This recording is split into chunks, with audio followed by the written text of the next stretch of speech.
taxes, inflation, and the breakdown of the family are causing us to fall behind.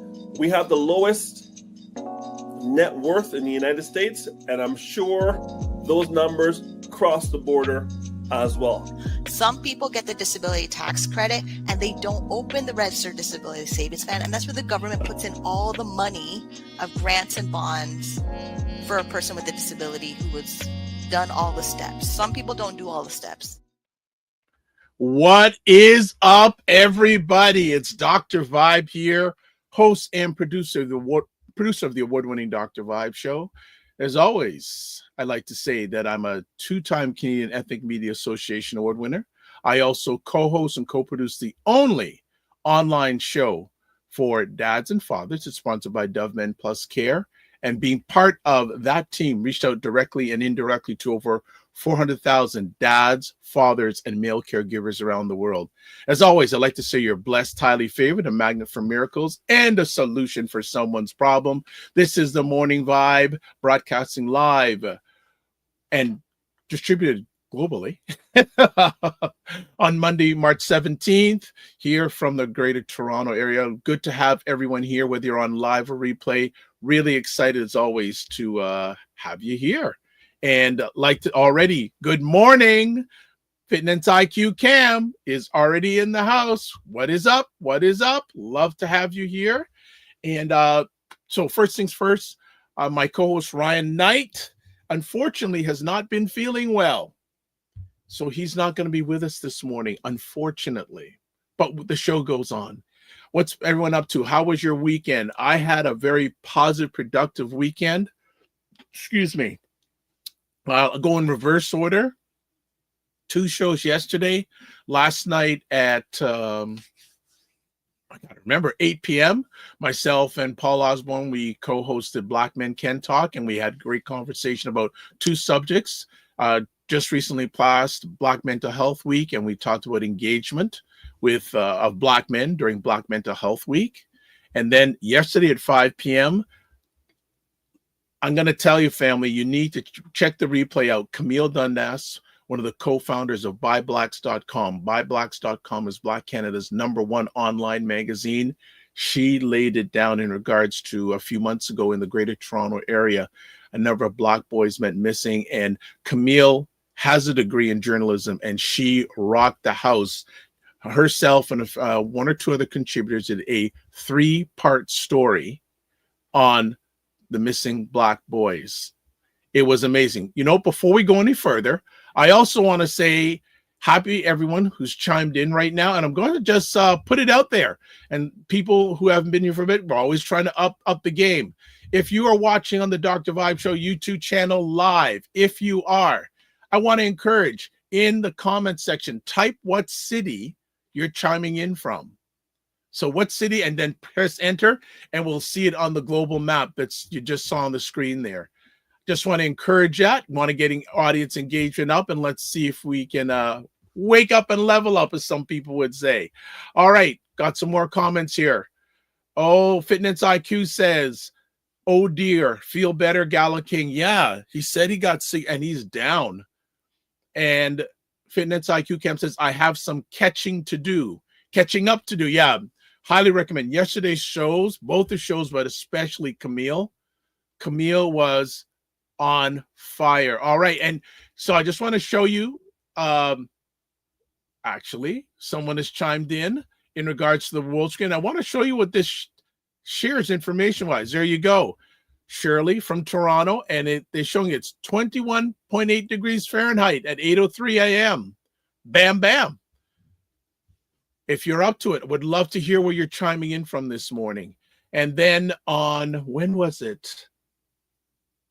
Let's see. Oh, Toronto, Fitness IQ goes, Toronto, but mentally want to be in the Caribbean. Well, I was there a few weeks ago, and I mentally want to get back there too.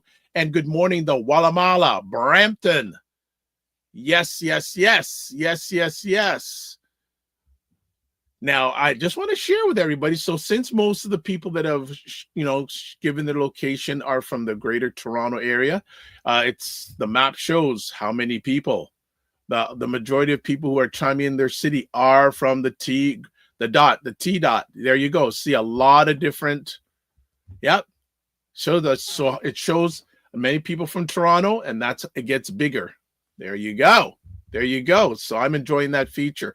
And then on last Saturday afternoon, we did a conversation of, as always, Primetime Saturday with Aisha and Lala. They were all in regards to what's going on socially and politically in the United States. Certainly check out that replay if you're up to it. All fantastic stuff. And I don't know, people may or may not know, I don't watch a lot of TV, but when I do watch TV, it's mainly around food shows and food reality shows. And one of my favorite shows is a show called Top Chef. Has anyone heard of Top Chef? Put it in the comments if you've heard of Top Chef. Now, they just started their new season, and the most recent season they're broadcasting was filmed in Toronto. I knew through a very close source that they had filmed stuff in Toronto, and I love it, and they're really showcasing it. One of the hosts of Top Chef, Gail Simmons, is actually born in Toronto, and it's, you get to see different areas of Toronto. The Walla Mala, yes, that, and Hell's Kitchen was recorded in Toronto a season? Huh. I watch Hell's Kitchen also. I didn't know that. I'm going to have to check that out. Let me just clear my throat for a moment here. Okay, we're back with, I didn't know that. Okay, but I'm really jacked. The person I know who told me, he actually got invited. I think they had something, I guess in the last week or so, bringing all the contestants, sort of a celebration to launch a new season. And I said, man, I wish you would have I would have loved to have seen that. But if you are from Toronto or you want to know more about Toronto, check out the most recent season of Top Chef. Really, really good. I'm so excited. Okay, the Walla Mala says, no, not in Toronto, but is a favorite I used to watch. Oh, how come you're not watching it anymore? How come you're not watching it anymore? It is, I love Hell's Kitchen. And also there's another show that Gordon Ramsay, and think about how much money is Gordon Ramsay worth? Like Fox Television has him on lockdown. He has Hell's Kitchen. There's Kitchen Nightmares. There's so many different things he does with Fox. They've got him on a lockdown. That is really, really, really crazy. All right. Want to show another update. Got some more people on the map. This morning. Want to show you, family. Okay, let's go. All right. And see. Okay. So a lot of people from the Greater Toronto area chiming in. Love it. Love it. Love it. All right. All right. All right. That was basically my weekend. And we had a really like spring-like temperatures yesterday and on Saturday, like getting up to 60 degrees in the Toronto area. We're back down in regards to temperature today.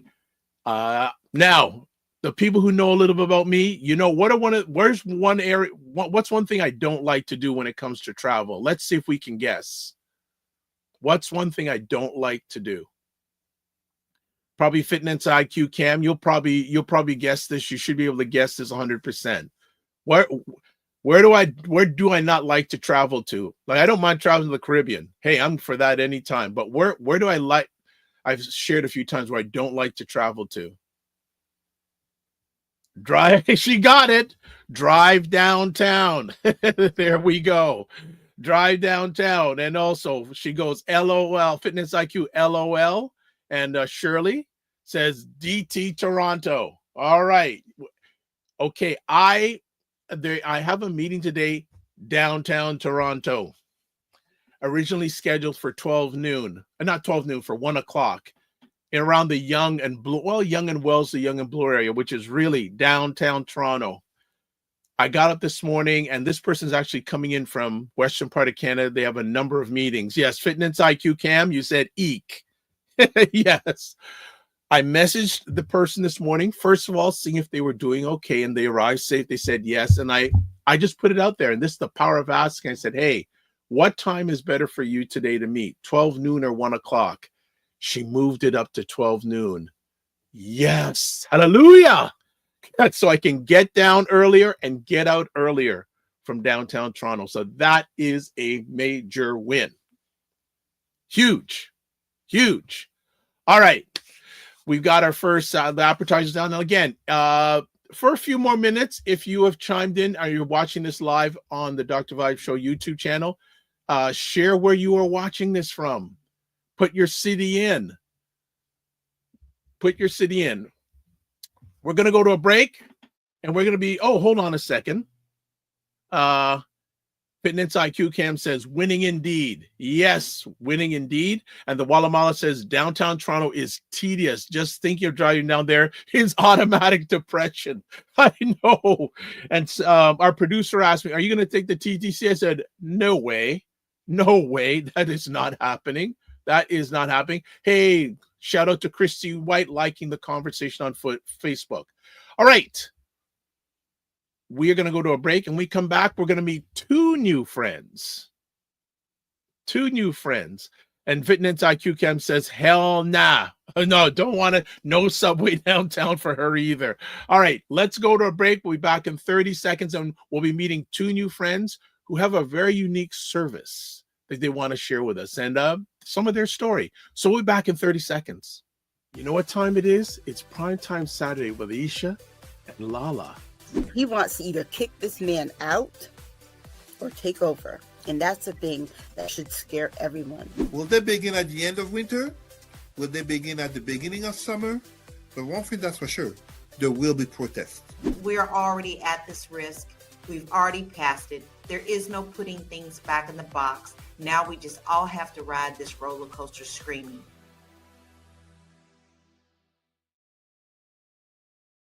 All right, I talked about it earlier on. Primetime Saturday with Aisha and Lala. You saw them there, and you also saw Sidar Nandiba Musa, who special guest once in a while on the Ladies Conversation, who's also part of Black Canada Talking, which is 5 p.m. Sundays Eastern Time and 2 p.m. Pacific.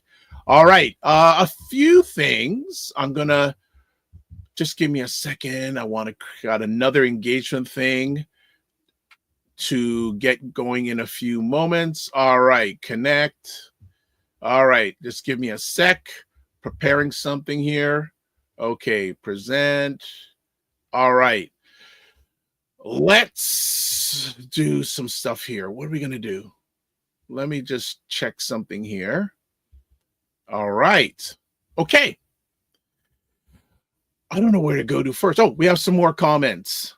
Okay, Fitness IQ Cam says my traveling on the Toronto Transit is more hectic than the Don Valley Parkway. That commented before that, Fitness IQ Cam, that's more hectic than the DVP. The Wallamala says TTC, total transit chaos. I never heard that one before. I like to say TTC, which is our transit service here in Toronto. I call it take the car. And Fitness IQ Cam loves what the Wallamala said. Total transit chaos. All right. So let's get a few things taken care of here. Subscribe to the Dr. Vibe Show on YouTube and hit the notification button. We need to get to 1,720 subscribers. We're sort of in a hold right now. If you haven't, but you feel like it, subscribe to the Dr. Vibe Show on YouTube so you get that 1,720. Follow the Dr. Vibe Show on Facebook, LinkedIn, and Instagram. Join the Morning Vibe group, Discord group. Email me at dr.vibe@thedr.com to advertise your business, product, or service on this platform. Please feel free to email me, dr.vibe@thedr.com. And then finally, Indie Soup TV. That is the platform driven by our good friend, Dr. Tachi out of Fort Lauderdale, Florida. Independent content creators platform. How about 30 independent content creators launched their new season last week? 25,000 YouTube subscribers in less than 10 months. 25,000 subscribers in less than 10 months. Big. Again, only 4% of all YouTube channels have over 10,000 subscribers. And I'm blessed to be a member of the advisory committee. I'm also contributing a lot of content from here on that platform. All right. Let's see. We got one more comment. David Hughes, all the way from Australia. Love your energy, Dr. Vibe. Love it back. Good to hear from you from Australia. That I wish we would have put up the map when we had it on to have you chime in from Australia, but that's okay. All right. we have some new friends coming on the show today.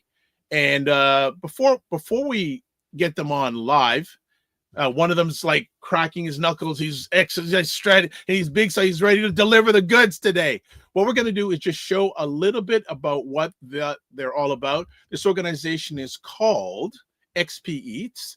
And what I'm going to do, let's see if okay, let's do this. Let's show what they're all about. XP Eats has developed a secure process for food pantry consumers to request delivery. A proxy is a legal document that provides food pantry customers with the right to legally recruit XP Eats as their choice to transport their food items. Those who are homebound, experiencing disabilities, and financial hardship now have a choice. Our secure system allows food pantries to review and approve each signed proxy and delivery request. XP Eats has dedicated its platform to serving food pantries and their consumers. We believe in more than just feeding people. We're creating jobs, showing compassion, and restoring dignity to individuals facing hardship. Together, we're making a difference, one meal at a time. There we go. So we are going to be having XP Eats, two of the driving forces behind XP Eats, on the show. But what I'm going to do just before they come on, I have another audience engagement. Because XP Eats deals with food banks and donating to food banks, I have a poll. I have a poll to share, and you should be able to see it on the screen right now. If you are watching this live on the Dr. Vibe Show YouTube channel, question: do you donate to food banks? Yes, no, or not sure. Now, all you have to do if you're watching live on the YouTube channel is, if you want to put yes, type in yes in the comment section, press enter. If it's no in the comment section on the YouTube channel, press enter. Not sure, enter. All right, I'm going to take that off. We'll be keeping a track of that poll. Let's bring up the main people, the stars of the show. And we got O'Neil, and is Anderson with us? I see that he's muted and no, he's muted. Anderson, are you with us? I am. All Can you guys hear me okay? Yes, you're not camera ready, but we'll take you anyways, my brother. I'm not as pretty as you two, so. Well, I was told women are pretty, men are handsome. Same thing. I'm not handsome. All right. Well, look, good to have both you on, and thanks for taking time out of your positive, productive schedule. Before we get into the gist of the conversation, can you share a bit of both your backgrounds? So who'd like to jump in first? I'll go first because O'Neill's will be longer. Oh, okay. I've been in technology for quite some time. O'Neil and I met a few years ago, and we realized there was common interest. And basically, we care about the community. We care about particular types of communities in terms of especially how difficult it's been for them to, quote, succeed and excel. I had a little bit of I guess my life was a little bit tough when I was younger growing up, a little disadvantaged. O'Neil he had a little bit of a different experience, but both of us realized we needed to make some changes. So from the time I was about 20, been working in technology, building a business, so on and so forth. And then as we met, we realized there was a common venture we can embark on. And we've been doing this for the past couple of years, and here we are. O'Neil? Yes, as you said, our backgrounds might be a little bit different, but I grew up in Toronto, from Jamaica. I had opportunities to, work at CBC, work at the National Film Board throughout the years, doing work with the government. In my early 20s, I invented some technology, which I filed patents for, and companies like IBM supported our project. I started my company with investors in my early 20s. And throughout that process, I had opportunities to, partner up with like companies such as Samsung, large Hilton hotels. But at the end of the day, when I served on a few boards, I served on the BBPA. I served on an organization called UFSC, Urban Financial Services Coalition. We helped a lot of youth in the community, taught them about, building a business, life. Through that, I also learned about food pantries and food banks and some of the challenges that they had. Some of that include delivery. There's a lot of people who are homebound, have challenges, and they need access, and they don't have access. But that's going into our subject today. But through all of this, experiencing all of this and seeing people with challenges, it touches me, and I want to give back. My mother utilized food banks when I first came to Canada from Jamaica, and my mom's amazing because we didn't feel like we were experiencing the things that I see, but it helped us get by some of the hard times that we had. Fantastic. Anderson, what is your passion when it comes to giving back? Where did that come from? Well, I understand how important it is from children through to adults to be able to be comfortable, know that their family's taken care of, know where the next meal is coming from. Your focal point shouldn't be, how am I surviving? Then how are you going to thrive? I think it's hand in hand, right? I want to know, Fitness IQ says, welcome, gentlemen. Welcome. Do you remember the first time you both met? Face to face or on the phone? Face to face. Yeah, I remember. Yep. Definitively. It was me and one of my partners. We met him. And we were meeting to kind of look at a location for an event. And, we had a casual, good conversation, but it was a little bit uncomfortable because it was kind of it was a business venture that none of us, or an opportunity, I should say, that neither of us had experience in terms of, and we both obviously didn't know each other, which in my experience, you got to view people with a little bit of it's not suspicion, but protect yourself. You know what I mean? Gotcha. Protect your neck for us Wu-Tang fans. You see? Okay. Good morning. Frequency Event Promotion says tuning in now. Also says greetings, Dr. Vibe. Good stuff. And Frequency Event Promotions was part of this conversation happening because I did not know about XPs before he brought them to my attention. All right. Let me O'Neil, I just want to ask you, where did your passion in regards to technology come from? It seems that you've always been, or maybe both of you, I know, O'Neil, you expressed it openly, but where did the passion for technology come from? Although quick background thing. So I grew up as a child actor since I was 8 years old. Okay. I got into, I worked in the film industry for a long time. Did my starring stuff, did background work, the Canadian life as an actor. I got into Sheridan College. Sheridan College introduced me to film, all the technology around film. And then some of the students there were really into the web, because that's when the web was kind of like picking up. And I learned a lot about coding, video. It was multimedia. And the passion came from the other students that were there and my love for media. And at the same time, it's like a blend. I'm working at CBC and I'm seeing all these amazing things.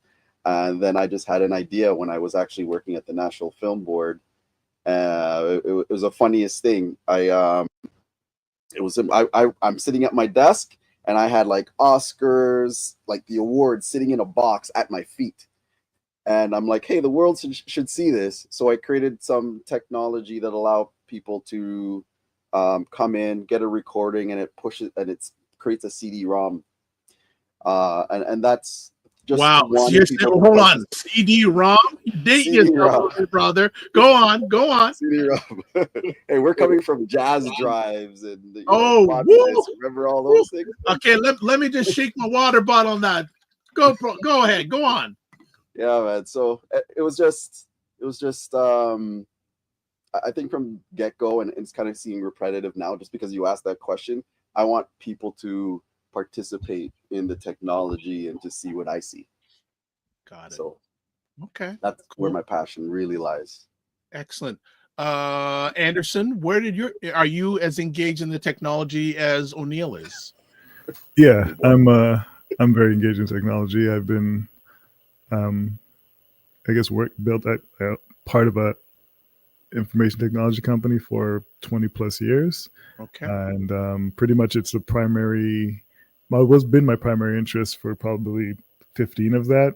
Afterwards, I've attempted other business ventures, attempting currently other business ventures, but obviously in terms of success or any type of actual revenue that's ever come through, it's always been through technology. All right. Fantastic. Again, Frequency Approach Event Promotion says, hi, O'Neil McLean. Also says, love the background XP Eats branding. And also he says, friendly greetings to Anderson. All right. What inspired the creation of XP Eats?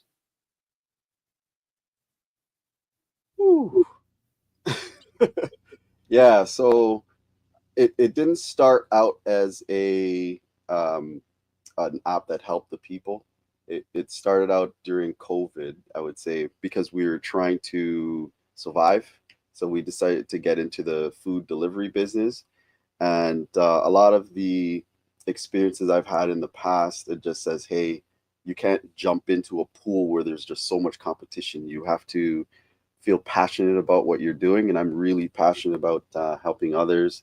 So we said, hey, why don't we I look back into what happened with my experience with food pantries, and it says, hey, why don't we just take this technology and, focus on helping people figure out what the business model is there so that we can sustain ourselves for a period of time. And with that, we were born basically, and then we've been pivoting slightly to make sure that we do the right thing. So we were piloting with a lot of food pantries, and they're telling us what needs fixing, what doesn't, and we have a great project right now. Mr. Anderson there helped out a great deal by lending some insight and technology, and brought in investors and things like that. So maybe Anderson, you want to continue on from there? When you say I don't understand, what do you want me to elaborate on? If there's anything you want to add, feel free.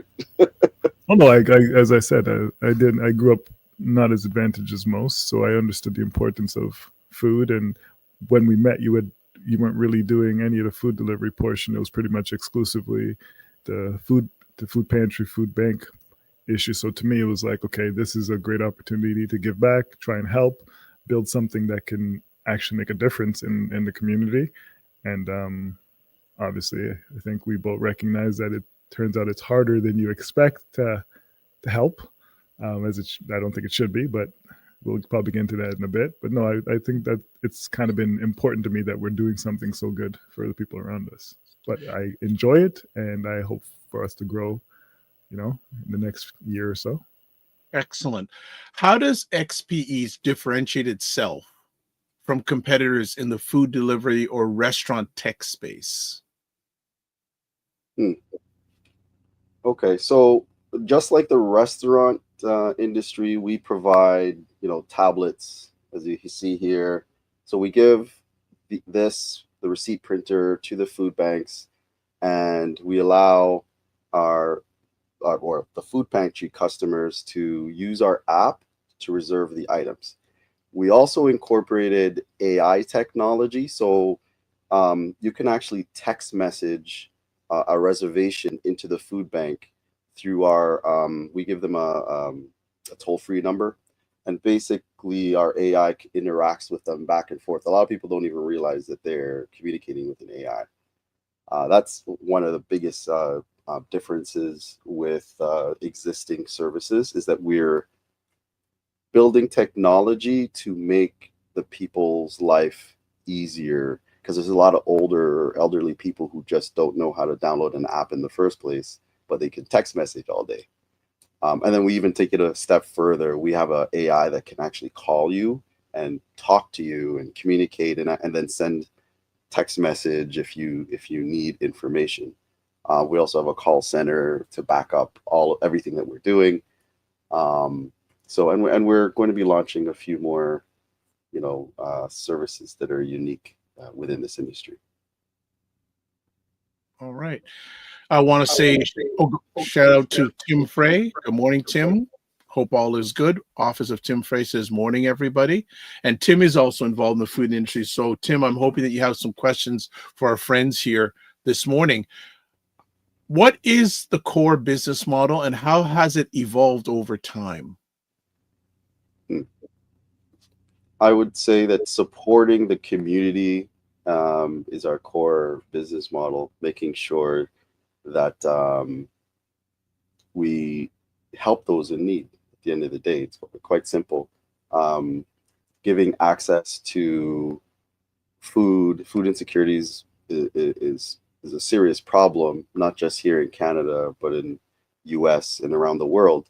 So there's about the numbers, I think it was 54% of the people, 54% of the food generated in Canada goes to waste. So what? Say that again. How at much? least 54%. I know it's in the 50s, so if it goes up now, last time I looked at it, it was about 54%. That's huge, right? So with that, it creates opportunity because it's a big business in terms of food insecurity. And unfortunately, some organizations or not-for-profit have turned that into a business, and their focus is like business. So because of that, they forget about, because they're blinded, they forget about, what about the people, right? What are the people who need access? And they just care about raising money, millions and millions of dollars to, either pocket or distribute within their friends.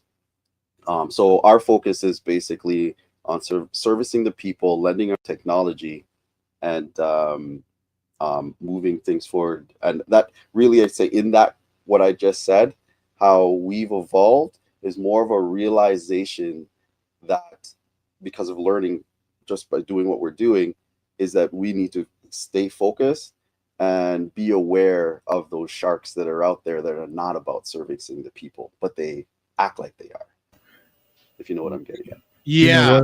If I could actually add to what he was saying there, because I thought he was going to miss it, but he completely touched on it at the end there, is that I think the biggest part of our evolution was in that realization. We had to be creative in finding ways where we can reach out to the community, get our services not only in front of people, letting them know about it, finding ways to, I don't want to use the word circumvent, but lack of better words, circumvent people's efforts to not help the community, to not help us deliver food to individuals. It's weird to think that, okay, we're here to help, and someone's like, no, we want you to do this, or no, we don't want you helping at all. We want to control everything. It's like, isn't the goal the end user? Isn't the goal the client? Isn't the goal feeding people in need? And at the end of the day, I realized, no, the goal is donation and us having control over money, not getting food. If I offer you a skid of food and you're saying, I'd rather a band of cash, it's kind of you're showing your cards, right? I want to touch, if you're willing to go a little bit deeper on that, but before we go any further, and I knew Tim Frey would jump in here. Office of Tim Frey says there's $49 billion per year of food waste in Canada. That is crazy. $49 billion a year of food waste. So just do a reset here. We're speaking with O'Neil and Anderson from XP Eats here on the Morning Vibe. If you are watching on the Dr. Vibe Show YouTube channel, if you're watching live, we'd love you to take part in a poll. So right now, I'm asking, if you are there, do you donate? No, I should say, do you or did you donate to food banks? We've got 50% no, not sure, I don't know, 50%. But if you're watching on the YouTube channel, if you're willing to answer, type in one of the answers and press enter, and we can continue further and like to get that poll up to date. So, gentlemen, when you first got hit about organizations with, let's say, questionable practices, what was your first reaction? I want to answer that, and I know that Anderson wants to answer that, but I want to touch on that number from. I want to touch on that number that Tim brought up, the 49 billion. Yep. Remember, a lot of that is write-offs, right? So the food industry donates the food, writes it off, and gets money back through the tax system. So, and then to touch on your question. So, actually, Anderson, do you want to let the cat out of the bag on this one, or how much of the cat? This is a We're big sitting cat, around man. and question. This cat is massive. This is a tiger. Let it all Aggressive out, one. man. Let's let it all out. Let it all out. I'll join you. Well, I guess you like I'm being 100% candid here. Is that what you're asking for right now? Yeah, 98%. It's up to you guys. I'm just steering the ship. You're driving Listen, the ship. we attempted to work with one of the largest food banks to present food delivery to all of their so-called members, and everything was going okay. I actually felt I was enthused by it. I'm like, okay, not only would this assist us in terms of keeping our people available, meaning we'll be able to have more drivers, and the drivers themselves are part of the same community we're trying to help. So it's almost like a whole full circle of life type of thing. You're creating jobs. Yeah, creating jobs for the same people that need to use the food bank. It's like a better word, it's perfect. So we're engaged. Everything seemed to be okay. I could sense the desire where their main concern was donations and things like that, but at least they weren't directly trying to prevent the growth of us getting out there and performing delivery for the users of their food banks and food pantries. We were asked some questions, we'll involve legal, we'll talk to lawyers. Are you guys willing to help pay for the legal? We're like, absolutely, no problem. Now, does that mean we pay for the legal? We've got an agreement. Yes, we're good. Okay. So we proceeded through and we were going, and then things just kind of slowed down. There would be like long gaps without any communication, no updates or anything like that. And then as abrupt as possible, it was just kind of like, don't talk to us ever again type of mentality. It was literally just a cold cut where it was like, I think, what were the words he used? The conversation, there's no further conversation needed on this or something like that, he said to you? Yeah, something like that.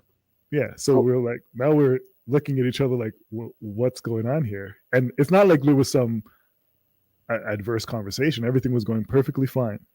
And then out of nowhere, just basically kick rocks. So we're like, okay. So we continued along doing what we're doing. And O'Neil kind of just kept pushing forward with other opportunities.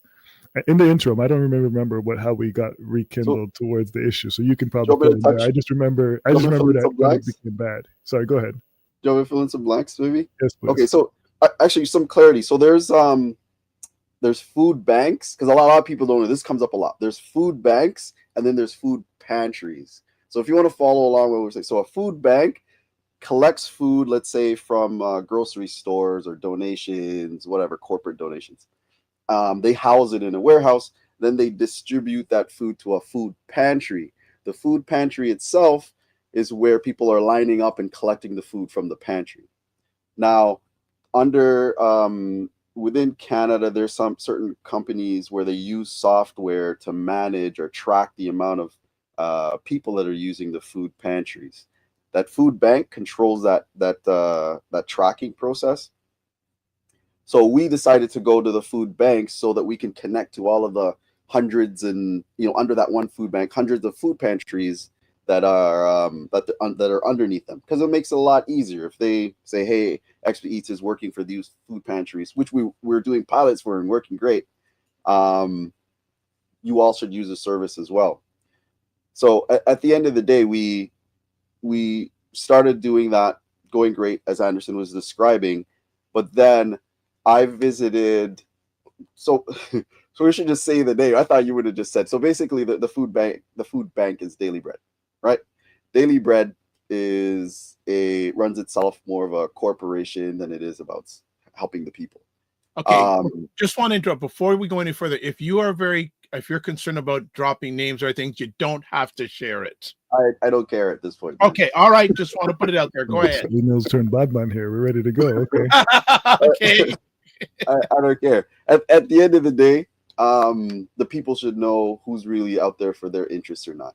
The Daily Bread runs themselves that they're like a food bank mafia. That's what literally all the food banks call them. They try to control the food pantries in a negative way. They collect all of the donations from the big banks and whoever else. They spent like $25 million in food last year. Now, this is an industry that shouldn't exist, right? So $25 million, you're telling me, comes into an organization that's just running out of Toronto, and then you have food pantries that are in smaller cities that are struggling to survive or have access to food. They give the small food pantries small amounts of donations in terms of a grant, right? They're telling me you have over $25 million or more that's spent on food, and there are people struggling. The food pantries themselves are struggling. So when we step in and we're like, hey, Mr. Food Pantry, we don't charge them to use our technology. We give them hardware. We give them access to our software. We provide flyers and we say, hey, give this to the people. It's going to make their lives easier. The people that are going, think about this for a second. You're going to a food pantry. How do you get there? Right? You're number one, you're taking a bus. Our bus, you're just talking about TTC earlier.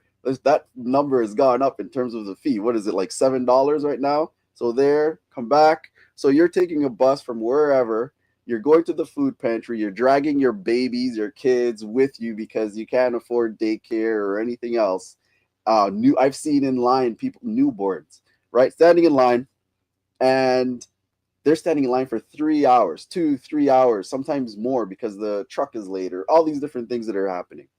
They just mess up their entire day. So we're stepping in going, hey, you know what? That same $7, actually, it's even cheaper than the $7 you're spending.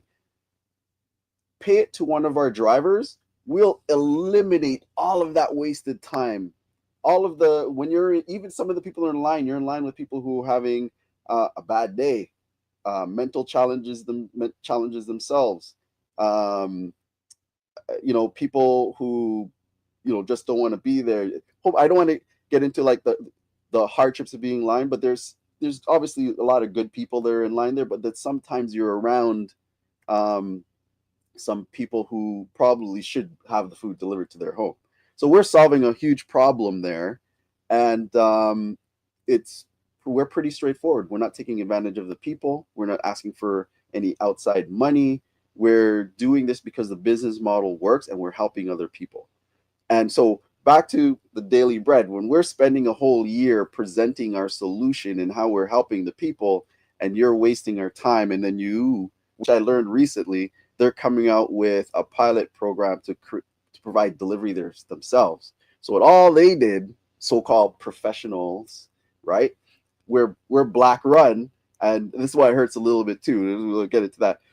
We're Black run, and you're going to waste our time for a full year to steal information. Oh, can you send us this information? How many people are you delivering to? Where are they located? Just to validate that, hey, this industry makes sense. How much are you charging the people? And then cut us out just like that at the right time, maybe because their lawyers told them to do so. And then say, hey, you know what? We're going to send a letter or an email to all of our food pantries and say, hey, we don't recommend dealing with us. They could have just stole our information and all of our data and just not, did something like that. And we would have been like, cool, we have competition. We're just going to make this work either way, right? But instead, they decide to try to harm our business. So if you're going to try to harm our business, hey, let the world know that, hey, you guys are a bunch of, am I allowed to swear on this thing? I don't even know. You can do whatever you want. Anyways, they don't operate ethically, and it's not a good look for them. So at the end of the day, the fact that we're exposing this type of operation, the way they operate. So, and on top of that, when they have millions of dollars, so they're going to try to launch their own delivery service. They're going to be wasting millions of dollars to make that happen. They're going to be paying their own people. So just to step back, I'm almost done. Sorry about this, but all right, no, go ahead. Story. So when this also came about, it's called Grace Place. It's at Kennedy and Ellesmere. So it's a church. I know it. I live close to there. All right. So it's a church. It's run by Pastor Amos. I did what I was supposed to do. I went to that church and I said, hey, we're providing delivery service. It's going to help the people. Pastor Amos. I sat down with him. That man did not care a lick about what the service was or how we were helping people. This man's coming from a background in pharmaceuticals and IT, right? So nothing screams, hey, I'm a pastor here, I'm all about the people at all from him. It's all about cash, how much donation I can get. Maybe he's getting donations from the pharmaceutical industry, sell helping daily bread, whatever. So anyway, so at the end of the day, he now was pissed off at the fact that he had no idea that we were already working with Daily Bread directly in trying to distribute. He was pissed off. He had no clue. He sits on the board of Daily Bread. I didn't know that either at the time. So part of that, he sends an email to, I'm shocked that I'm the one who's naming names, Anderson. Once you open the gates, I'm ready to rock and roll. Yeah, so the I forget his exact position. His name's Charles, but he's like one of the VPs there. So he sends an emails, and Charles sends that an email to all the food pantries and says, "Hey, we're not working with XP Eats." Actually, he said at that point he didn't want us to work with them anymore because that board member was upset. As I mentioned, he has a background in IT. At the time, I was like, his background in IT, why is this all happening? Maybe he has a company or a friend, whatever, that's going to be providing delivery services. I'm like, if you're providing delivery services, that's fine. You have people who go to food banks and they use Uber. They call a taxi to pick up food for them. So when you play that video at the beginning, Dr. Vibe, that was proxy service, we didn't have that at the beginning. We built that proxy service. A proxy is basically a legal document that people go to the food bank. What they do is through our app, they sign it and say, hey, we're going to allow XP Eats to pick up food on our behalf. And it forces the food pantries to say, hey, it's a legal document. Let me give the food to XP Eats and we can do our job and drop it off. So if they don't want to work with us and have a tablet and have the reservations come in and tie into their database and all these different things, we can just say, hey, we're going to pick it up and drop it off. So we were forced to pivot and do that for some of the food pantries because, hey, the way they operate, it's cutthroat, mean, cruel. They just care about the money. That being said, that's my experience with Daily Bread. There's some other food pantries, around the city of Vaughan. The U.S. is great. We're launching in South Carolina, Texas, Vegas. Hundreds of locations are lined up for us over the next couple months. They want to run. Some of them want to just go quick. They want to service the people. They do their due diligence. They check on us and how we operate. So if a whole bunch of food banks that are larger than the Toronto location are like, hey, yeah, let's work with these guys. Let's give them a chance. Let's check out their software. Let's sit in an hour-long meeting. Let's present it to our board. Board reviews it, and then they come back and like, yeah, let's partner up and go ahead. But then Daily Bread is sitting around going, oh, wait, we can make money from this. Where's this money coming from? Tax dollars, people donating money, big banks donating money. They're going to waste money they're going to put money into their pockets by trying to build their own network of delivery to mess with us. To top it all off, and I'll let Anderson continue from here. Grace Place is already allowing people to pick up food. So think about this for a second. You have people already picking up food on behalf of other people, and they're going there, picking up, putting in their vehicles and dropping it off. So what logical issue do you have with us? Is it because we have an app? We're organized? Is it because we're black? What is it? They in their email, they state that, hey, we didn't pass their, maybe I understand, remember their due diligence or... They mentioned due diligence, but they wouldn't explain anything. So we said, hey, if it's a legal thing, what is it? Food handling, whatever it is, let us know. We can address it. Because at the end of the day, if Uber can deliver food, why couldn't we? There's no logical reason behind any of this. And what O'Neil was touching on there regarding money, we've built this application. It's complete. I don't know if anybody remembers the ArriveCan app or any other things that big organizations try to do. So we're going to build it lean. We've already completed building it. And let's just say with $1 million at $5 delivery, we could feed 200,000 people. You're not going to build this thing for short of millions of dollars because you're a corporation. And at the end of the day, you're going to you're going to waste money. That's what corporations do at the end of the day. If you're a large corporation, money's going to be wasted here and there, paying this person on this committee and this and that. So to think that you could either, if you have a problem with, say, us charging the end user a very nominal fee that saves them time, effort, energy, and money, why wouldn't you then just assist with paying for the delivery? There's so many ways this could have been handled differently, and they chose not to. They chose to not only give us hardship by, lack of better words, threatening food banks not to work with us, but you've also tried to hinder our business by directly telling them not to work with us, and by not helping us in terms of, okay, what is the issue? You're kind of showing your cards that this is not about helping the people. It's not about delivery. It's about how can we maximize our profits and put more money in our coffers. That's what I'm observing from all of this. And at the end of the day, for us, we went in there, good nature, goodwill. Let's get this going. Let's get everything. What do you need to get this completed? If we're going to pay for part of the legal, by all means, whatever it was, we were willing to work with them. And there was the energy and the spirit in which they operated with us as was terrible. Well, thank you for sharing part of society that we didn't know about or don't know about. And just want to catch up here. Good morning, the food plane. Good to have you here. Also, David Hughes, XP Eats is a tremendous service. I am very impressed. That's all the way from Australia. Delivering food to the people who need it is wonderful. And people, if you have any questions, please chat. Let's get it going live here. One or two conversation pieces. Was there ever an NDA between you and the food bank?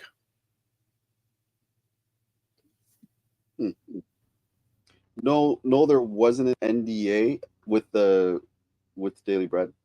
It didn't need to be. Well, we weren't really exposing any of our inner workings. Everything that we have, you can see on YouTube. We didn't go beyond that. Right? People, you could go on the app. You can see all the locations we're serving. It's an app. You can see how it operates. We're not showing any of our codes or a way of internally how we deal with business. But were they doing what you were? Were they doing anything close to what XP was doing at the time you started? No, not at all. They weren't doing it at all. It's even worse than that. We have food banks that are Daily Bread members, and they are not only happy with the service, they love it and want it to expand. So if you're reaching out to the people who are actually experiencing our service and they have nothing but positive things to say, for you to do what they did, it shows malintent. It shows that it's not about actually helping the community. There is a nefarious thing behind this. And if you won't tell us what the problem is, you're kind of validating it. Yeah, and on top of that, I said, like, just a few weeks ago, I just learned, in the grapevine that they are going to launch a pilot delivery service that is another way for them to get money through their system. Like, I don't know if you've ever seen someone where all they care about the money. Have you ever seen people like that? I'm sure most people watching this. And there always will be people like that. And you can see it in their eyes. And it's okay if there's some people who just care about generating money. They'll struggle for that. That's how they will choose to live their life. But when you take that person and you sit them in an industry where it's designed to be thinking people first, what happens? The people don't see a dime. You saw that with Haiti, right? You're talking about billions and billions of dollars that went into Haiti, and the people are struggling. Like, how can you see that and not equate to, like, they did build 6 houses with all those billions of dollars in there. They built 6 houses in Haiti. Just for show. They're just for show. So even if we're sitting there exposing them as to what they're truly about, I don't think they care. I think who has to care are the people that are sending them the money. I think the people that are sitting on the board need to step up. The ones that do care anyway, step up and say, hey, who are these people that we're taking on to run our organization? Like, we're doing the right things. We're meeting with mayors. We're meeting with, people who do generally care about the community. And when I sit down there with a mayor of whatever city, I the conversation goes into the people, the statistics, right? Because they have access to information that a lot of us in the community don't have. And it's like, how can you help the community? How can you help us learn more about how we can move things forward? Like, those conversations feel so genuine and correct and right, and that's where we should be heading down. And then that experience was just so suspect from the get-go, because when we first even met with Charles, it was with an employee, and then he was just sitting there trying to be devil's advocate hardcore, and he knew what his intent was when he learned about what we were doing, and the employee sitting there being yes man, because it went from like devil's advocate, and they're like, yeah, correct, we can't do it here, we can't, and then they try and say, yeah, maybe we could launch here on a Sunday because we're busy on these days. So and then it changed, and I'm like, why did you go from like totally trying to make it seem like you're not interested in what we're doing to like, okay, yeah, let's do this pilot? Because during that period of time, the conversation, he thought, hey, let's get as much information from these guys as possible. He also liked donate button a lot. Yeah, he wanted, how are we making money from this? We never really even touched on the idea of funneling any of our profits to them. But like we internally thought about, hey, we build this up, we're doing great, we'll donate. We one of those companies that donate money to the food bank, right? That's just how we operate. But seeing how they operate, I would like for us to go to the point where I come from a corporate background. So for us to go from like, hey, let's operate properly, ethically, to like, hey, let's expose some of this bull crap that these people are bringing to the people. They don't really care about the people. They don't. Frequency Event Promotion says, it's apparent from my opinion that one company is doing things in the name of community, and another company is doing things in the name of corporate gain times 1,000. Pretty much. What is the status of the relationship between yourself and the Daily Food Bank at this moment? Is there any litigation that you're going to be putting against, or are you just going your separate ways? No, at this point, we're going our separate ways. It'd be interesting to see, It's a toxic relationship at this point.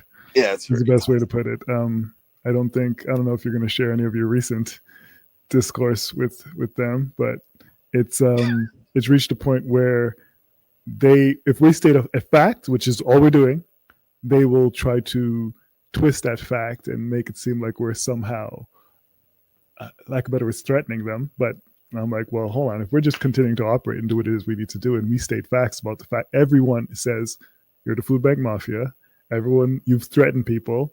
You're telling people not to use our service. You're running a racket. You're doing protectionism. You're literally the mafia. So at the end of the day, we can't. If that's the line that they're going to continue to toe, we have to worry about not only protecting the end users, but ourselves in terms of being able to run our business and help feed the community and help food delivery out there. Because it doesn't matter where the funding for us comes from, whether it's donations, whether it's a business in the community that wants to pay for a delivery, whether the individual wants to pay for another individual, whether it's the food bank that pays for it, whoever it is, our goal is to get it to the community as cheaply as possible and employ individuals from that same community. So we're not operating here in the dark. You can see everything that we're about. Revenue breakdown, everything. But what is there to have to view negatively about that? Which is why at the end of the day, when we've gotten to this point where you're telling people negative things about us that have no facts whatsoever, and you're not willing to say, okay, what do we need to fix in order to work together? Then there's nothing else to say besides the fact that you have ulterior motives and you have a problem with someone basically helping the community if you're not going to be the one in control of it. Yeah, I'll pile something on there as well. So recently we launched with the largest food pantry in Toronto. So we did a pilot. It's about a year, building up users and things like that. So they sent a letter to them, said, hey, don't operate with us. So the person who the individuals that are running the food pantry said, hey, we're kind of afraid that we might not get our funding from them. They might pull our funding, hence the mafia thing, right? So pull their funding. We're going to have to pause until our board makes a decision if we want to continue with you guys. So we're like, okay, what about the, the 40 people that are supposed to receive food this week? Can we at least still deliver to them? Well, I don't think we can do that. So now our call center has to call up everybody and say, hey, we're going to have to wait maybe a week until they make their decision. Week goes by, people, because there are people there that are in a wheelchair or homebound. I've done deliveries myself because I need to make sure the platform works, right? I've met these people. I've been thanked by these people. I see them in their face. I know what it's like when it's like, hey, I'm in a wheelchair. I have no food. O'Neil, thank you so much. This is going to really help us for the next week or so. To now, they don't have access to any of that food. Not just, so 1 week goes by, 2 weeks goes by, 3 weeks go by. So if you really cared about the people, why would you let so many weeks go by and not at least say, hey, we'll just leave the food in the front for you guys and you pick it up and drop it off to them? And there's just so many solutions you can have. It's all about the money, period. Funding goes. I do understand control. They want to control the entire situation, because even like we offered a proxy where technically we don't need you to like us. You don't need to just allow us to come pick up the food for you, the same way you're allowing currently from the police, taxis, Ubers, whoever. Anybody can go pick up. If someone signs a proxy, you can send someone to pick up on your behalf. To even try and prevent us from doing that, it clearly shows that what your intention is. And it's like, we want to maintain control, and the last thing we want to do is give it up to somebody who isn't someone we can manipulate or utilize. And that's it. And even so, just touching back on Grace Place. So I remember one of our staff, like, I don't know if you know that corner, there's just a lot of people walking into the food bank and they line up. So our staff, they were handing out flyers just to let them know that delivery was available. And we saw police then just drive up, like car after car after car, just drive up. So the pastor Amos was watching on the video and saw us there, and I guess decided to call the police on us because they stepped foot into the call the police on you? On the staff. Sorry, let's be clear. He called the police on melanated individuals. That's safe. That's very safe. Right. So I guess the police probably told him, hey, they're doing nothing wrong, whatever. So the police never approached us, which, grateful for. Then he came out himself screaming, right? And this is when I walked up and I'm like, whoa, the pastor's like running out screaming about, get off his parking lot and blah, blah, blah. So I ran up to him and said, hey, Pastor Amos, calm down. If you want to talk to me, leave the kids alone, because they're youth, right? College students. Leave the kids alone. If you want to sit down and talk in your office, I'll set up an appointment with your assistant. And I try to calm down and say, hey, there's a lot of people around as well seeing you act like this. I will tell them to just stay on the sidewalk instead of coming onto your driveway. Anyways, you walked them a little bit ways back. Into a giant parking lot nowhere near your entrance, by the way. Yeah, exactly. Huge. And that's not what Jesus would do, O'Neil. Yeah, so nothing screams from this dude that he's a pastor. Nothing does. You could look online and videos online. You can Google Pastor Amos. It should come up. Grace Place. Nothing screams when you're watching these videos. You'll start out that it's not about helping the people. He might say words like that, but it always stems back to like, how much money can we get? So that's the vibes that we're operating with. I do know that we're going to have to deal with, what comes of this, what people may say of the service. They might continue telling food pantries don't deal with us. So maybe we do have to get lawyers to say, hey, this is a legal document. This guy in a wheelchair or somebody who's homebound needs food. There's people that signed, those people that I said are waiting on that food bank, they actually signed our proxies. So it's not like people are serious, right? People are struggling. So they signed the document. So they have to basically allow us to pick up the food on their behalf. And it's not like I'm showing up there. it's our drivers are people that are within the community. And just to give you an example, what's happening in the U.S. with Trump, because we're operating in the U.S., some of the food pantries there, because Trump is, kicking a lot of the Latin community, and some of the food pantries see like hundreds of people stop coming to the food pantry because of this. So when our meetings are like, hey, we're hiring local Latin drivers. And by the way, our AI speaks 500 languages. So it makes it very easy for people that speak many different languages to use our tech. We're using people in the community to deliver. So that we eliminate some of that fear in terms of like, hey, are they going to expose themselves to be deported?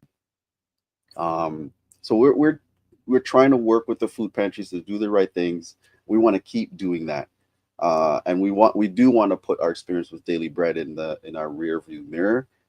We do hope that they make change internally the way they operate. I don't see it happening. That would have to be a people change. I don't really see it happening anytime soon. But they need to stop talking crap about organizations that are doing right. There's not many corporate. I shouldn't say that. There's corporations that are helping out, but when a corporation steps up and says, hey, we're going to help this industry that has been struggling with this service for many, many, many years, and then they lick their lips and see an opportunity to take over it for themselves, great, do that. Help the people. But don't try to knock us down because we're Black and we've discovered. How many times have Black people invented things and created things, and people try to take from them, steal from them, not give them what their true value is.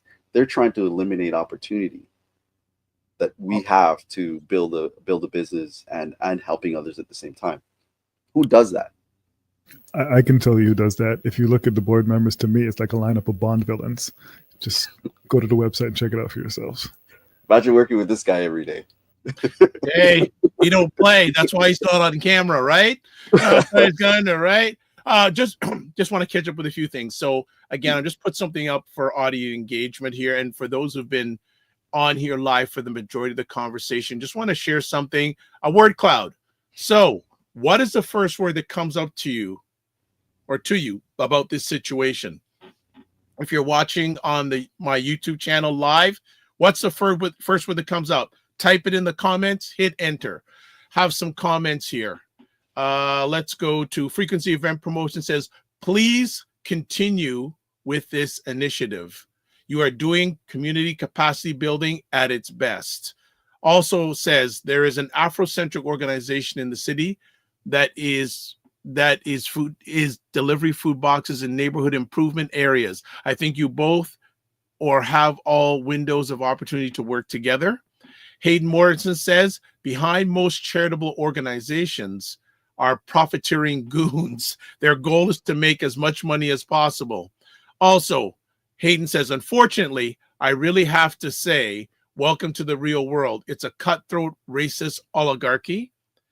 And David Hughes from Australia says, O'Neil and Anderson have my attention. I will review my donations to food bank here and talk to local pantries instead. And then Hayden says, my hope and prayer is that you gents never become jaded by these negative experiences. All right. And let's see. So look at the words coming up. Attention, food pantries, donations, O'Neil, review, Anderson, food bank, local. All right. Some of the words that are coming up in regards to first word that comes up on that. And there was some before that, but I just wanted to show that. We spend so much time on other things. Let's talk about XP Eats. Okay. So how do you balance affordability for customers and profitability for restaurants? Okay, so you could tap the restaurant piece is something I'll touch on that in a second. But in terms of affordability, you have to look at one of the communities we serve is, let's say, Malvern. Malvern, the radius you're looking at 3, 4, 5 kilometers. Many people live in buildings and they're all bunched up in the same area. So when our drivers drop off and deliver items, they're carrying like 10, 15 items at the same time, and they're dropping it off to that one area, and people come down and grab it, or they bring it up. So you're not having a lot of back and forth. So even though they're getting paid less, they're making a little bit more than if they were to, do an Uber. And they're working a certain window of time as well. So they're, let's say, working from 11 to 3 or 4 or 5. During that time, they're making quite a bit of money, where if they're doing Uber, they'd be making about half that, if that.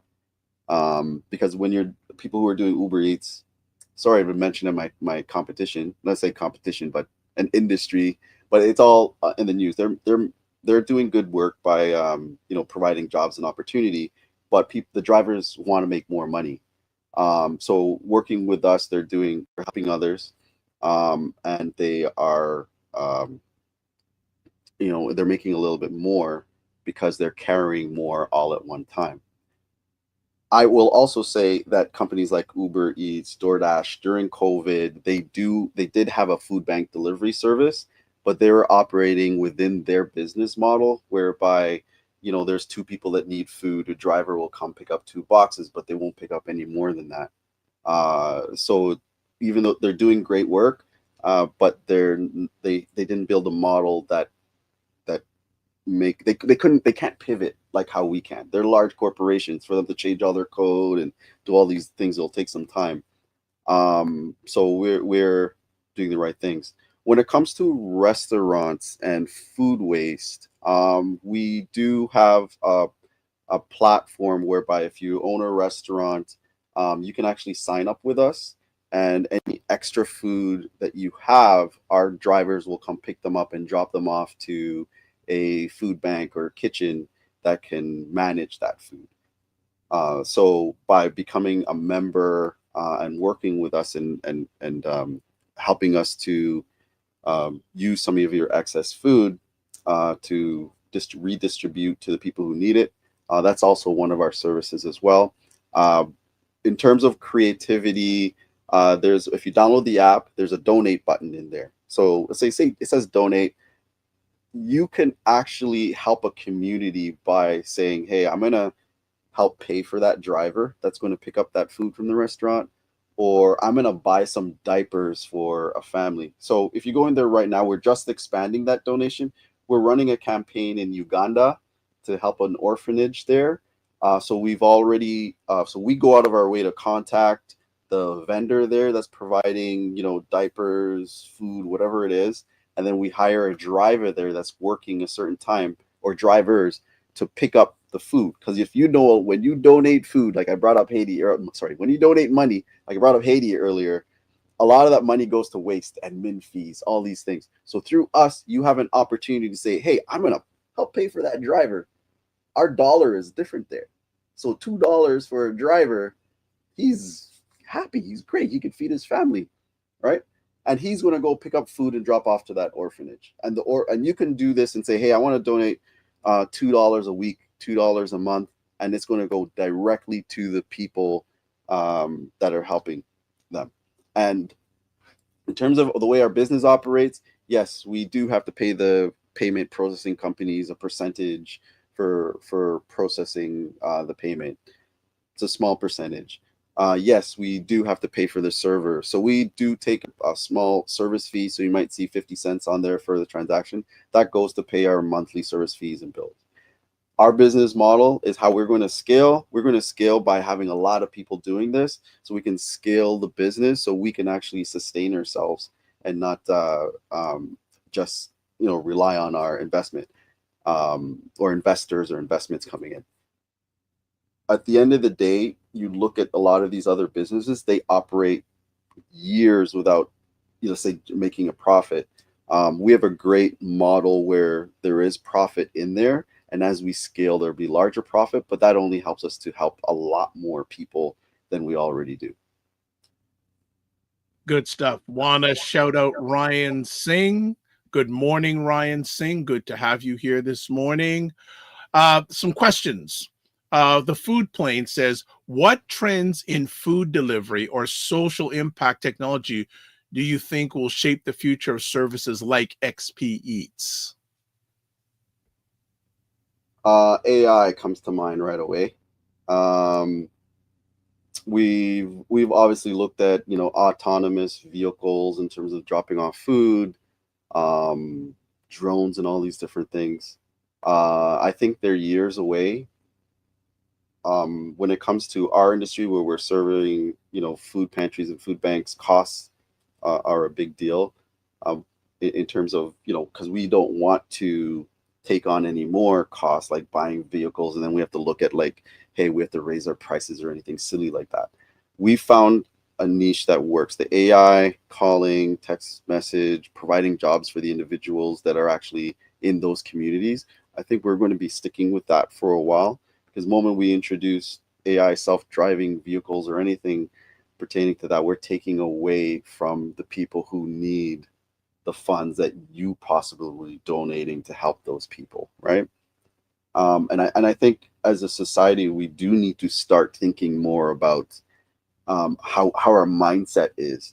And I do understand that right now we have a Trump, the orange guy, as some of the food pantry owners have mentioned. The orange guy is trying to tank in my opinion, trying to tank the financial industry, put us back into a recession that I think we're already in. But anyways, maybe a depression, right? And there's reasons behind it. So you have a lot of families, you see all the people losing their jobs.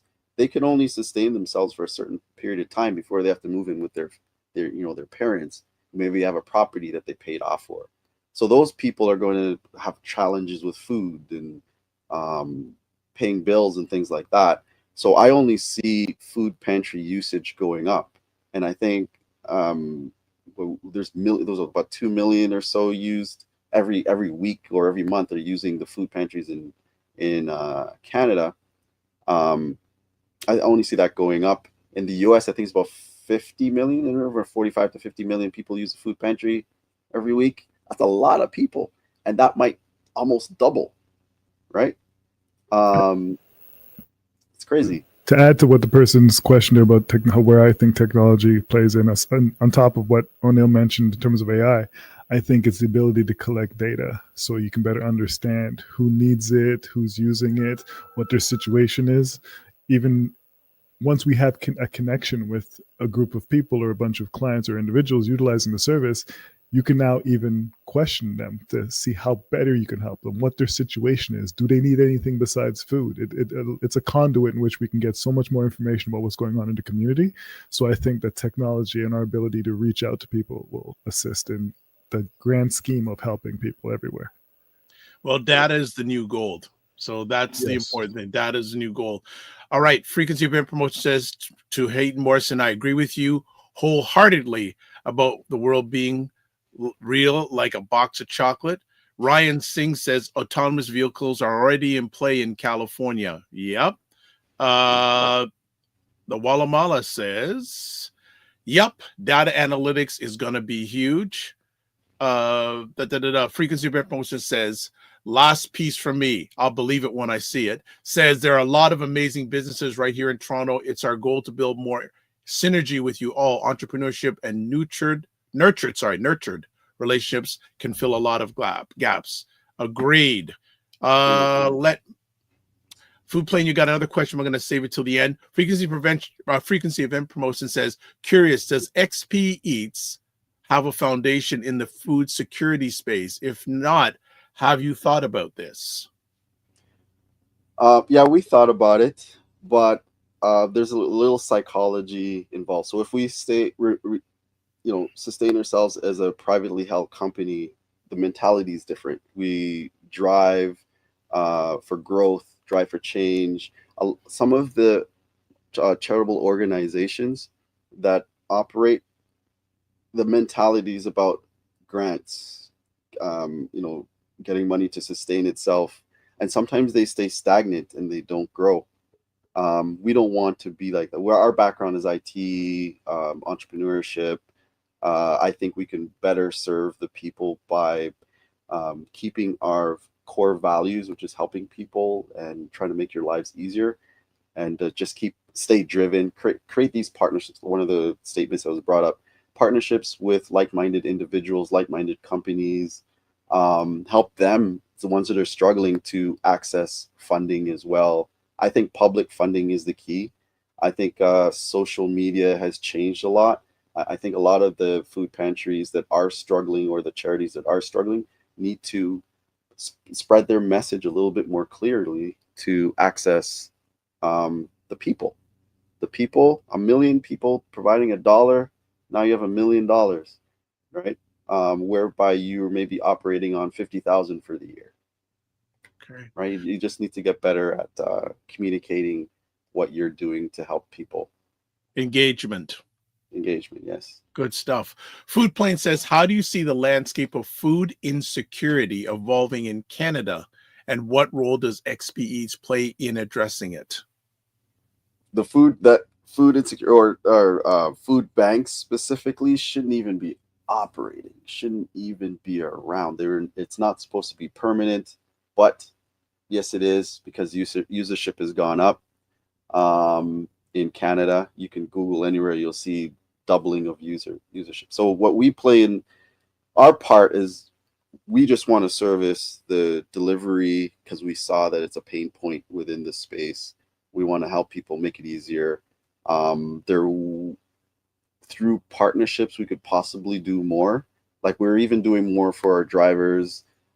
We have a mobile wallet in our driver app where we can give them access to a little bit more funds, maybe provide grants in the future for youth that are on our platforms, help with scholarships, things like that. That's where we want to go. That's where we want to help. We want to help people who are driven, who want to help themselves, right? When I see that question, I kind of see it's not about where I see it evolving. I think it's where it needs to evolve to, not where it's headed. I think it's already in a point of too much centralization and control. I think it should be more decentralized, meaning if all these grocery stores have this much food waste at the end of the day, if you cut out the middleman and the overseer and have it where, for example, not XP Eats alone, but anybody is taking that food and giving it to people that need, it's going to end up in the garbage or landfill, which is a complete and utter waste. It helps solve the problem. We don't need all this super centralization. And at the end of the day, when I was in high school, I went to the Daily Bread Food Bank. They used to be in the old Loblaws building along Lakeshore, and there were skids and skids of food. And we were there sorting as volunteers, and the amount of it had gone bad because it's been sitting there all this time. Because how exactly is it going to get to where it needs to go? It's happening every day. If you're in the grocery store and something's a minute away from going bad, if instead of, we're going to skid this up, set up the situation, send it here, send it there. And at this point, the food banks don't even want food anymore. They want money to buy food from that same grocery store. What's happening to that food? If we were cutting out all of the middlemen and just decentralized and said, food's available, we're sending it out to people in the community that need it. If we had situations set up where we're collecting the data, meaning this person, I need baby food, I need apples, I need whatever it is, and we actually started delivering that out using the same exact model that we have set up in our apps today, it would help the community a lot more. And I don't think we're heading in the right direction if all that's happening is that we're needing to serve more people because of the financial situation of the country, and yet we're still using the same exact model that has food still ending up in landfills. Okay. Start winding it down because I know you guys I've been hearing notifications on you on both your ends, so we won't keep you on much longer. Let me ask, how do you handle customer service and maintain high satisfaction rates? Understood. Yes. So as I mentioned before, we do have a call center. We have a team that communicates directly with the individuals. We also do have our AI for general questions and can forward calls to a live person. There are large companies that aren't doing that right now, but because we operate the way we do, we have a great satisfaction rate.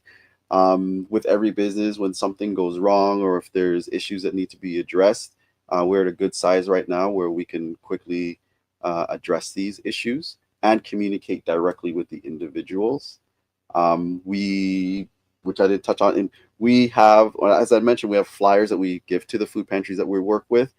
Each delivery, the first time, is free. So we've made that investment to say that, hey, we're going to pay our drivers. We're not going to charge you anything. Try it out, see how you feel, see how it works with your daily life. It's free, right? And then the rates after are reasonable. They know what that is going in. And then we also partner with local businesses to sponsor the community by providing additional free service or discounted services. Okay. Last conversation piece. What's next for XP Eats in the next 3 to 5 years? Actually, there's second last conversation piece, but that's second last. Anderson, you want to touch on that?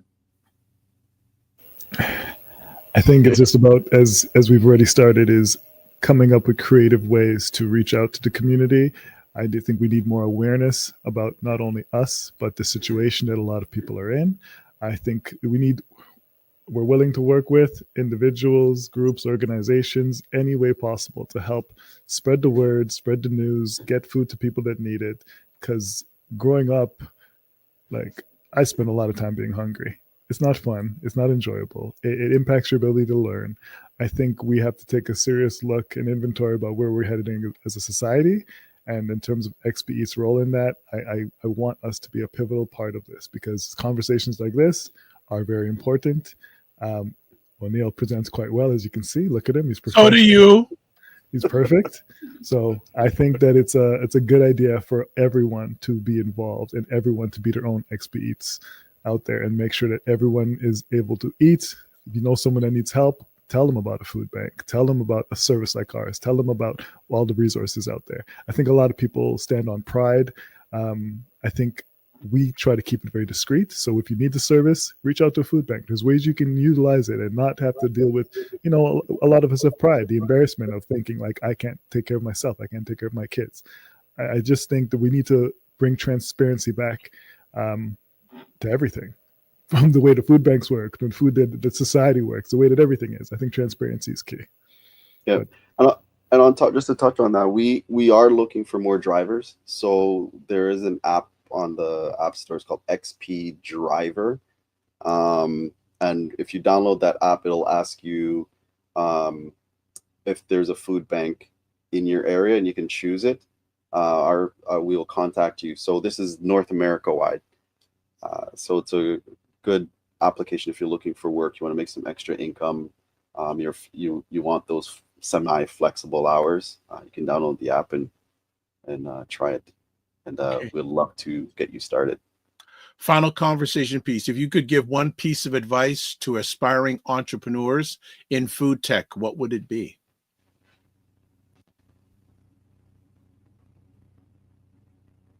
Specifically at food technology. Jeez. Sorry, can we repeat the question? All right.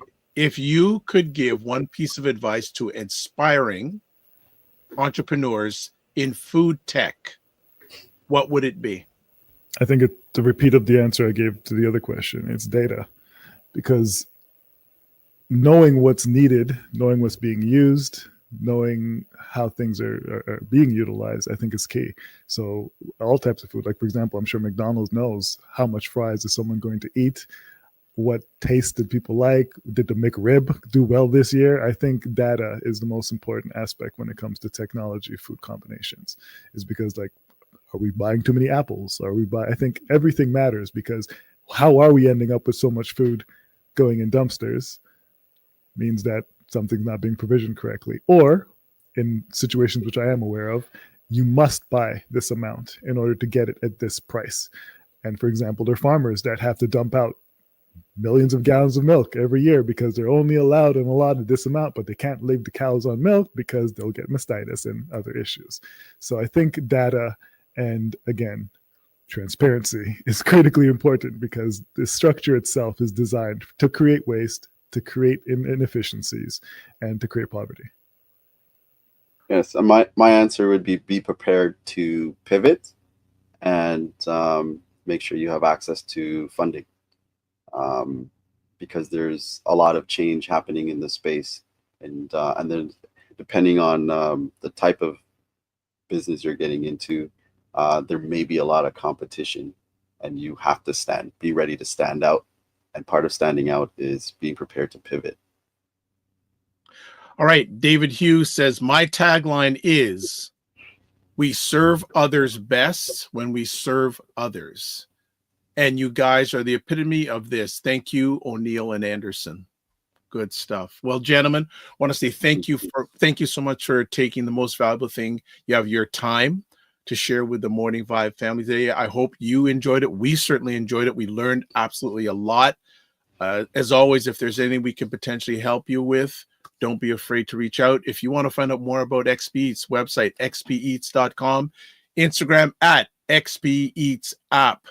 Dr. Tachi here says, this was an amazing conversation. Thank you both for sharing. So as always, I like to say to our friends here, don't just manage your time, manage your energy, and remember to give yourself grace. And if you're not making money, make history, but try to do both. And remember, make it better. So thank you so much. Have an amazing day, and keep us updated on what's going on with the app, because I see you two as disruptors in a good way. I'd like to thank everyone for their participation, and thank you for having us here. My pleasure. Our pleasure. Our pleasure. Be well and keep the faith. Take care. All right, family. There we go. Great conversation. There's some other comments I want to put up here. The Food Plane says, interesting conversation. Thanks for the stream. Also, Frequency of Emperor says, Dr. Vibe, so you are seeing it. Like nurtured relationship that we have been doing through one aspect now via our network mixer since 2023. The pyramids were not made in one day. Absolutely. All right, I'm going to do one last engagement piece. I want you guys to give your feedback if you're watching live via the YouTube channel on what did you think about today. Okay, just give me a second. I just need to put this thing up, and I want to get your feedback in real time about today's conversation. All right, so if you are watching on YouTube, let me just it's not showing what I want. Okay, hold on a second. Hold on. Just give me a second. I'll get the right thing up. But just want to get your feedback on today's conversation in real time. So just bear with me un second. Let's see. There we go. Yes, okay, there we go. Saved. Present. All right, let's get this thing going. Bear with me. And I just want to get. That's not what yes, I do. Okay, bear with me. I got this thing coming up here. 1, 2, 3. Okay, it's not what I want. There we go. All right, so I got this one. How would you rate the overall quality of today's live stream? All right, so you've got from 1 to 5. 1 means you can't stand it. 5 meant really good. So if you're watching on YouTube, live on the Dr. Vibe Show platform, rate it from 1 to 5. All right, there we go. We're showing it in real time. Excellent. All right, so a few things before we exit out. Thank you. Thank you. Got lots of 5s here. All right. Good stuff. Appreciate it. Appreciate it. Appreciate it. So while we're taking a look at the numbers, a few things as always. Please subscribe to the Dr. Vibe Show on YouTube and hit the notification button. Let's get to 1,720 subscribers by Friday. Yes, please. Like the Dr. Vibe Show on Facebook, YouTube, and LinkedIn. Join the Morning Vibe Discord group. Email me at dr.vibe at the dr.vibeshow.com. Excuse me. To advertise your business, product, or service on any of the platforms that I'm a part of, email me dr.vibe at the dr.vibeshow.com. What else? Ryan Oneil Knight, his website, RyanOneilKnight.com. That's Knight with a KN, not an N. LinkedIn, Ryan Oneil Knight. Instagram, at Ryan.Knight99. Email address, workwithme at RyanOneilKnight.com. Myself, website, the dr.vibeshow.com. Facebook, YouTube, LinkedIn, The Dr. Vibe Show. Instagram at The Dr. Vibe Show. That's DRVIBESHOW, by the way. X, at drvibeshow and email address dr.vibe at the drvibeshow.com and on Blue Sky at drvibe.sky.social. If you want to watch replays of this show, you can catch them on the Dr. Vibe Show on YouTube, Facebook, and LinkedIn, and Afro Caribbean Business Network on Facebook, and Ryan Oneil Knight at YouTube. Okay, so looking at the final results, all right, 100% for this one today. Love it. And that would be great. That's great to know. So just introducing new engagement stuff for us here at the Dr. Vibe Show. All right. We'll be back on the Morning Vibe on Friday. We have a writer from BuyBlocks.com.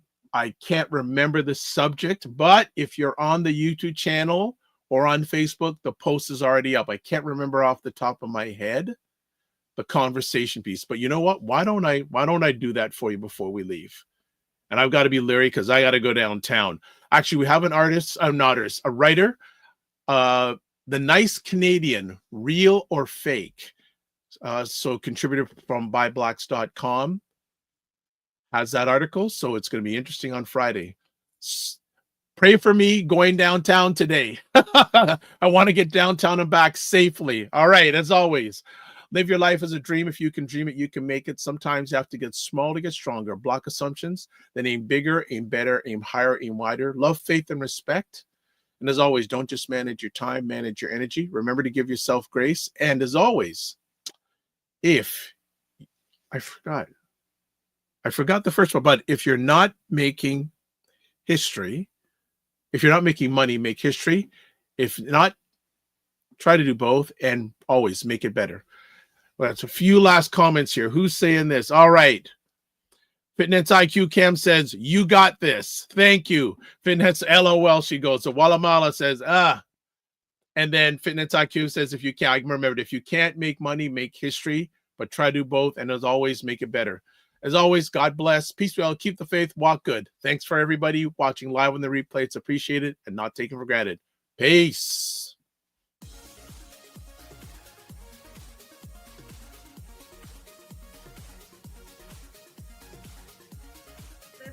This whole thing of using your business with plant-based products, don't you think your life should reflect that too?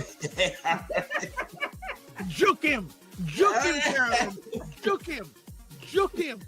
The family loves us here because they're saying Fitness IQ Can says put a wig on to get in. Oh my God! Like the ideas are just coming fast and furious here this morning. What? Okay, look at this. Global Women Ambassador. Good morning. Look forward. Okay.